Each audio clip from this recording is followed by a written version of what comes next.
The bride won't say yes.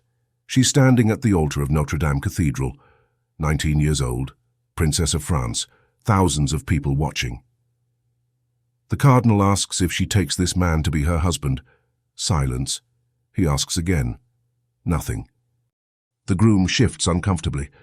The crowd starts whispering, and from behind the altar, the King of France, her own brother, walks up, grabs the back of her head and shoves it down in a forced nod.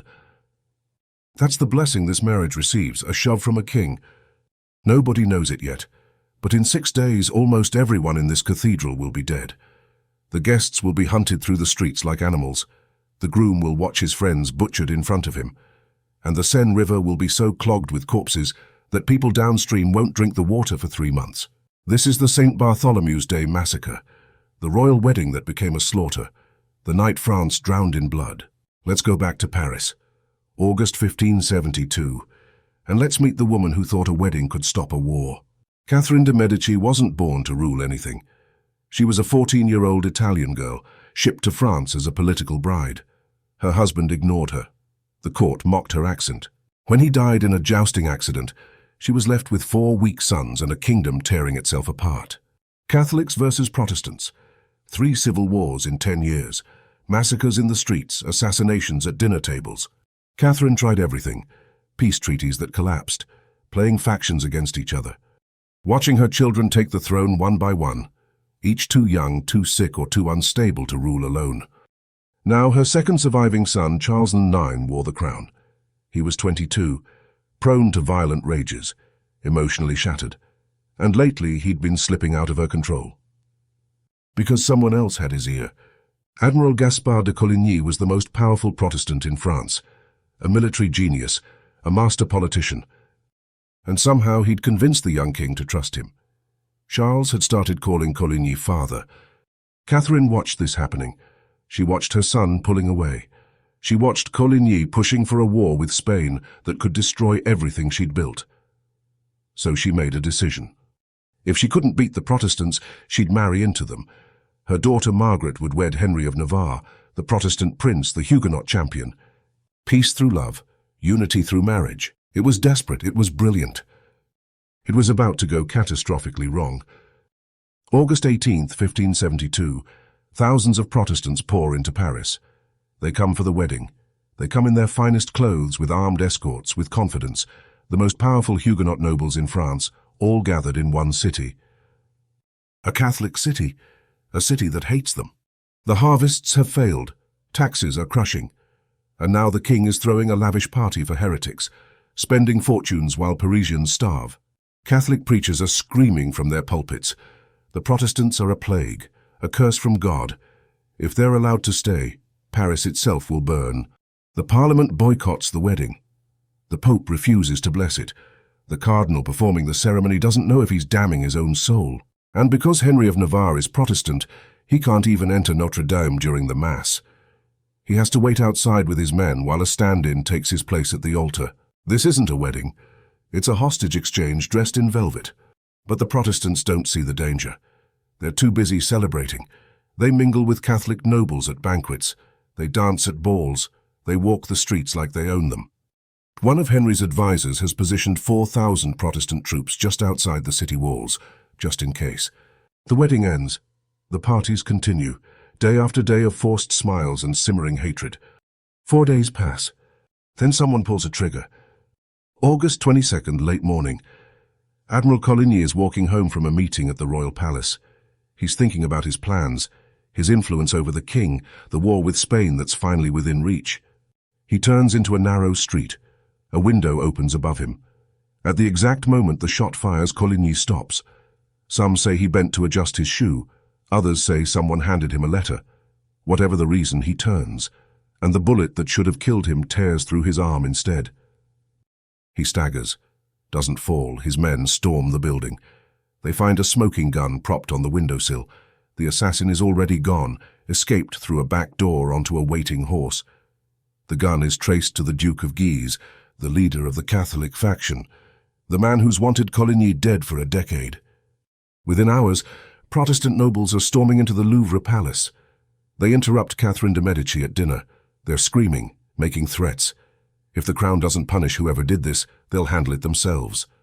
King Charles rushes to Coligny's bedside. He's crying. He calls the admiral father. He promises justice. Catherine watches all of this with ice in her veins. Because here's the problem. She might have helped plan the assassination, and now the investigation is going to find out. Catherine is running out of time. The Protestants are furious, armed, dangerous. 4,000 soldiers wait outside the walls. The investigation will lead back to the Guise family, maybe to her. And her son, the king, is firmly on Coligny's side. She has maybe 48 hours before everything falls apart. On the night of August 23rd, she calls an emergency meeting. The Duke of Guise, her Italian advisors, a handful of Catholic nobles, they gather in the Tuileries Palace. The conversation isn't recorded. No minutes survive. But we know what they decided. Kill them all. Not just Coligny, every Protestant leader in Paris, every Huguenot noble who came for the wedding. Wipe out the entire movement in one night. The logic is brutal. War is coming anyway. The Protestants are already suspicious. They're gathered in one place. Strike now while you can. But there's still one obstacle. The king. Around midnight, Catherine goes to her son's chambers. She finds him pacing, agitated. She tells him the Protestants are planning to rebel. She says Coligny has been plotting against him.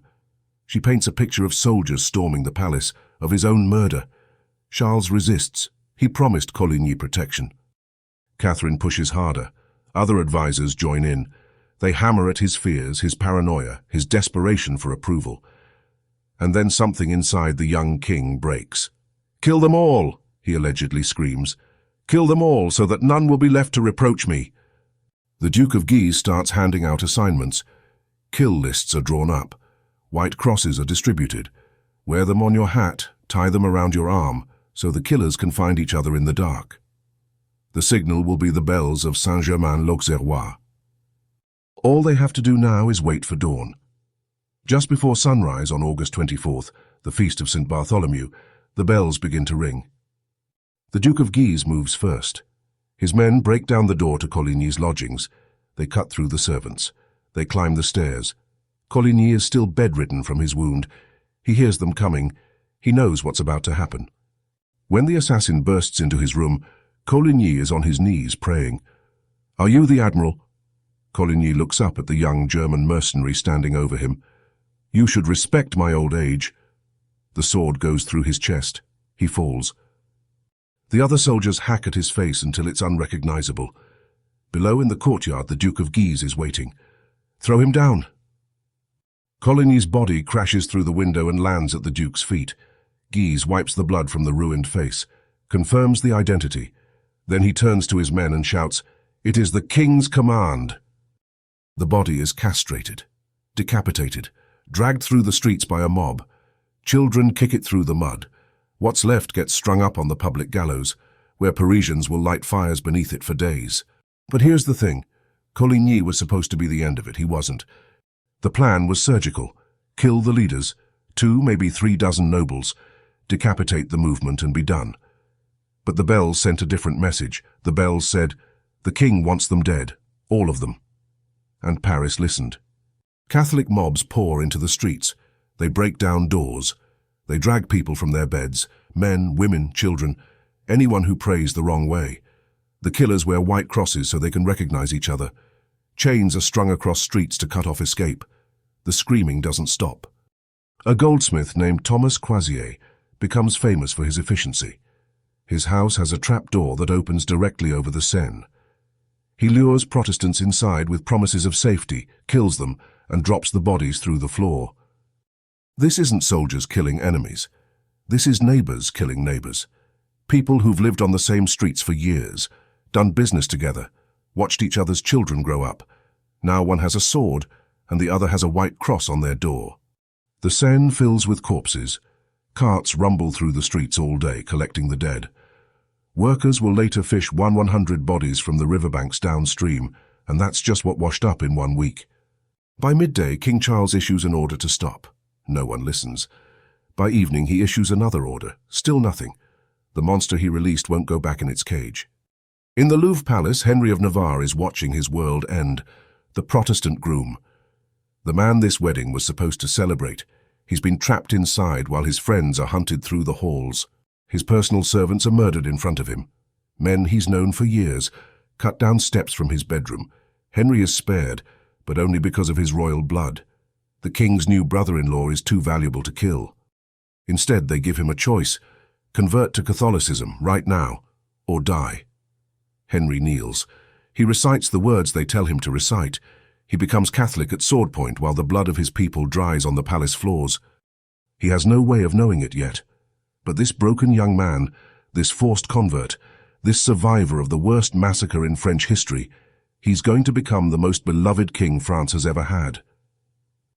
That story is still decades away. Right now he's just trying to stay alive until morning. The killing in Paris lasts 3 days. Then it gets worse. News of the massacre spreads outward like fire through dry grass. Lyon, Rouen, Orléans, Bordeaux, Toulouse. One by one, provincial cities erupt. In Lyon, the bodies floating down the Rhône are so thick that people in Arles, 100 miles downstream, refuse to drink the water for 3 months. In some towns, local officials try to protect the Protestants. They hide them. They issue orders against violence. In others, the officials lead the killing themselves. The slaughter continues into October, city after city, week after week. When it finally ends, the numbers are almost impossible to count. 5,000 dead in Paris, at minimum, perhaps 10,000 across France. Some Protestant sources claimed 70,000, probably exaggerated, but the true number died with the bodies dumped in rivers and buried in mass graves. The Pope orders a celebration. Bonfires in Rome, church bells ringing. He commissions a medal, overthrow of the Huguenots 1572. Protestant Europe recoils in horror. Queen Elizabeth receives the French ambassador in a court draped in black mourning. And King Charles IX, the young king who gave the order, he never recovers. For 2 years after the massacre, Charles IX deteriorates. He has nightmares. He wakes up screaming, drenched in sweat. Servants report hearing him mutter about blood, always about blood. His body weakens. His mind fragments. The tuberculosis he's carried for years accelerates, as if his own flesh is trying to escape what he's done. On May 30th, 1574, Charles IX dies at the age of 23. His last words, according to some accounts, were about Coligny, about the screaming, about the faces of the dead that wouldn't leave him alone. Catherine de' Medici outlives him by 15 years. She watches another son take the throne, then another. She keeps scheming, keeps maneuvering, keeps trying to hold France together through sheer will. She dies in 1589, having never achieved the peace she claimed to want, having never escaped the shadow of that August night. The marriage she arranged to end the wars? It produced no children. It was annulled 27 years later. A wedding that was supposed to heal France ended up breaking it for another generation. But here's where the story takes a turn that seems almost impossible. Remember Henry of Navarre, the groom who converted at sword point? The prisoner in his own palace? He escapes in 1576. The moment he's free, he renounces the conversion and returns to Protestantism. He spends the next decade fighting in the continuing wars. Then, in 1589, something remarkable happens. The King of France is assassinated. He has no heirs. And through a bizarre chain of royal deaths and family connections, Henry of Navarre, the survivor of St. Bartholomew's Day, becomes the legitimate heir to the French throne. There's just one problem. Paris won't accept a Protestant king. For 5 years, Henry besieges the city. Catholic Paris would rather starve than bend the knee to a heretic. Finally, in 1593, Henry makes the most famous decision of his reign. He converts to Catholicism again, this time he claims by choice. Paris is worth a mass, he allegedly says. As King Henry IV, he issues the Edict of Nantes in 1598, granting Protestants freedom of worship throughout France. The wars of religion, which have torn the country apart for 36 years, finally end. The man who watched his friends murdered at his own wedding becomes the king who heals a broken nation. The St. Bartholomew's Day massacre echoes across 450 years. It became the symbol of what religious hatred can do when it's given permission. Not an invading army, not a foreign conquest. Neighbors murdering neighbors because someone told them it was righteous. Catherine de' Medici thought she could end a war with a wedding. Instead, she proved that peace built on lies collapses into violence. The original plan was to kill a few dozen leaders. But once the bells rang, once ordinary people were told their hatred was holy, there was no controlling what came next. In 1997, Pope John Paul II stood in Paris and apologized. Christians did things which the gospel condemns, he said. Only forgiveness leads to reconciliation. But on that August morning in 1572, there was no forgiveness. Just the bells of Saint-Germain-l'Auxerrois, just the white crosses on the killers' hats, just the bodies floating down the Seine, and a young bride at an altar who never said yes.